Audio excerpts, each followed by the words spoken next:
on, class? It's Malito the Drill Professor, and I am back again with yet another lecture video. And in today's video, we have the well-awaited, the highly requested mixing tutorial. This is going to be the one-stop shop you guys are going to need for all your mixing needs, all your effects needs, and things of that nature. Now that you know the objective of this video, let's head right into it. So how this is going to work, we're going to be transforming this 8-bar loop right here, looped by my boy Guapo. This is a Ron Suno type beat. I'm going to be transforming this from an unmixed piece of shit to a placement ready beat that's ready to send out for a studio session. All right, and without further ado, let me let you guys actually hear what this sounds like.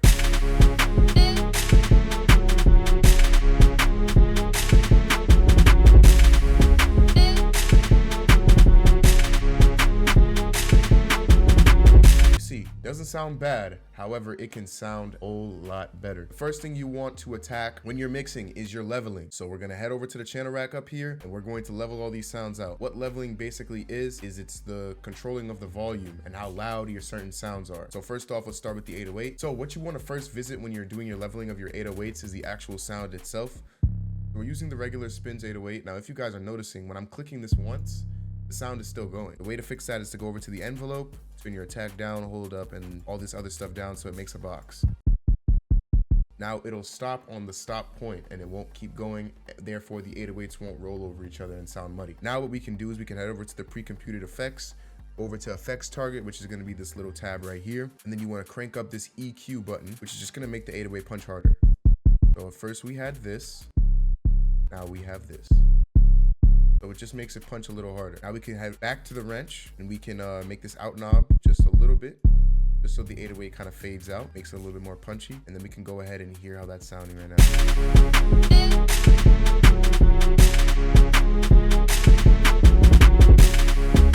Now, if you guys notice, it still sounds like dog shit. So what we're gonna have to do is head over to the master and apply the master sauce. Are you guys ready? I'm not gonna lie, the master sauce is super complicated. I'm gonna see if I can show it to you guys without me making this video too long. Let me go ahead and just show you what to do.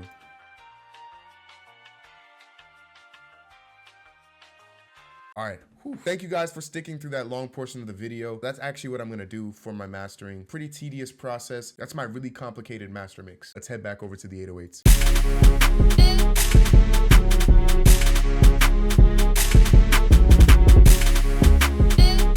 So we can already tell it's sounding a little bit better, but we still got some work to do. We wanna go ahead and crank up the velocity on these 808s just to make them a little louder. Now, if we take the kick away, they should be sounding pretty good.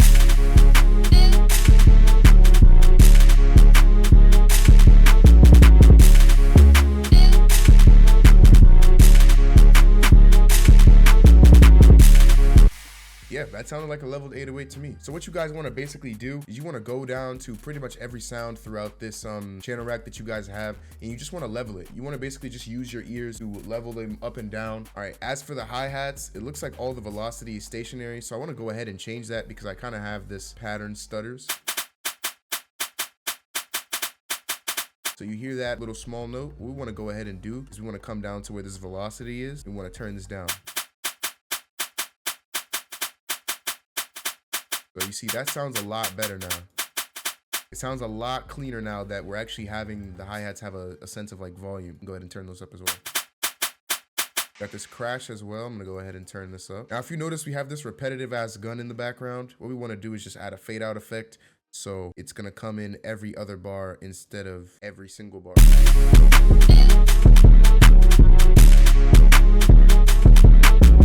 All right, so that's pretty much the first step that you guys want to do in leveling. You're just going to want to mess with the volume and the velocity of your sounds. This would probably be an important time to mention sound selection. The actual sounds that you guys use in your beats matter a lot more than what you think. Now, there are some certain sounds that maybe come pre-mixed or just sound good with the drums that you are using. These are the sounds that you want to repeat using in your other beats. You don't want to use different sounds that sound bad and then need a ton of mixing and effects to sound good. You want to use the stuff that already sounds good so you can spend the least amount of time worrying about what sounds to pick out and more time figuring out what on earth you're going to do with these patterns and how you're going to make this beat sound good. If we want to navigate back over to the mixer, we can just make sure that first of all, we're going to add all of our instruments to a mixer track. If you guys want to know how to move things around for separation, you're just going to hold shift and use your scroll wheel. What you guys want to do to add all of these these to the track is you're gonna wanna highlight all of their boxes over here in the channel rack like this. Wanna move over to the mixer, press Control, Shift, and L, and then all of them will populate like that in a nice, clean, named fashion. What I wanna do first is actually turn up this loop, cue out any excessive bass or any low ends that might be clashing with the 808.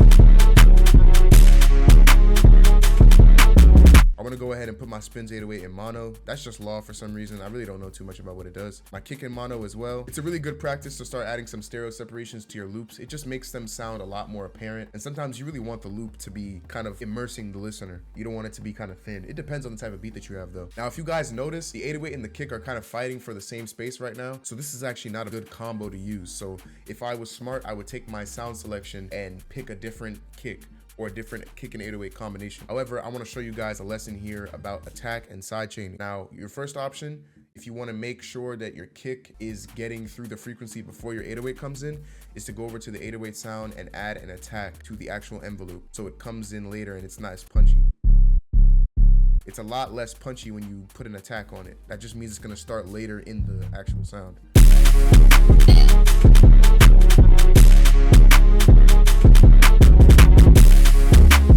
So it's sounding a little better, but it's not perfect. I'm gonna go ahead and take that off here, and I'm gonna show you guys a little thing that I like to call side chaining. I didn't make up the name. All right, so we're gonna go over here to the kick drum. We're gonna come down to this arrow, and we're gonna press the arrow of the 808. So the kick drum is what's actually going to be playing, and the 808 is gonna be what's actually ducking down. So what the side chain is gonna do is every time the kick plays, the 808 is gonna duck down to make space and come back up once the kick drum is done playing. So that's what that's basically gonna do. So you want to get your arrow, click the insert of your 808, and turn this knob all the way down. Go over to your 808, want to go ahead and add a fruity limiter. Move over here to compression. Side chain, you want to just use your scroll wheel and select your kick. Put the threshold down a little bit. Knee and ratio can stay all the way up.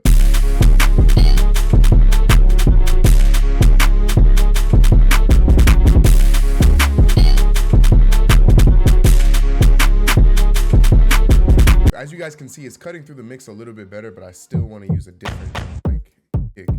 All right, and that's about it that we got to do inside the mixer track. Once you guys have done all of that, you've done your leveling, you've done your side chaining, you've done your EQs, I want to let you know something. You are now done mixing. You're done mixing. Like, I really cannot stress this enough to people that watch me. I need you guys to look me in my eyes right now. Do not overcomplicate your mixing. Soft clipper, EQ, boost the highs a little bit, level, and that's it. No Maximus, no other shit. Soft clipper, done. Keep your sound selection in mind. Done. That's your mixing tutorial. That's it. I'm going to go ahead and show you guys the before product and the after product to show the difference that this type of mixing can make to your beats. And without further ado, here's the transformation.